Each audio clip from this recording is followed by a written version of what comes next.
Welcome to Samba Samba. Enjoy the video. You begin by assembling assets and creating the project in Kinemaster. Import your logo, product photos, B-roll, and a short hook clip. Once done, tap New Project and set 16:9 for ads. Drag your primary footage onto the main timeline, then place the hook at the start so viewers see it immediately. Make sure to enable 1080p in project settings now, because changing later can force rework. Then trim the first clip to tight timing so the ad opens strong. Once clips are sequenced, trim for rhythm and remove dead frames. Use split and precision trim for exact cuts. Add text overlays for headline and a clear call to action, position with corner pins, and animate entry using easing to draw attention without distraction.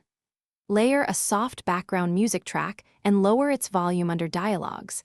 Then apply a subtle color grade and a drop shadow on text so it reads on all devices. Make sure transitions are fast, 0, 2, 0, 4 seconds to keep energy.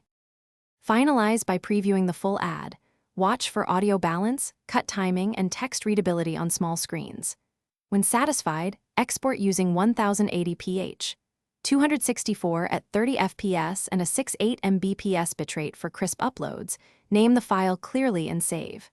If rendering fails or frames drop, first clear Kinemaster cache and restart the app. If that doesn't help, re-import suspect media or convert large clips to a lower bitrate before retrying. Finally, test the exported. Thanks for watching. Consider subscribing if we helped you.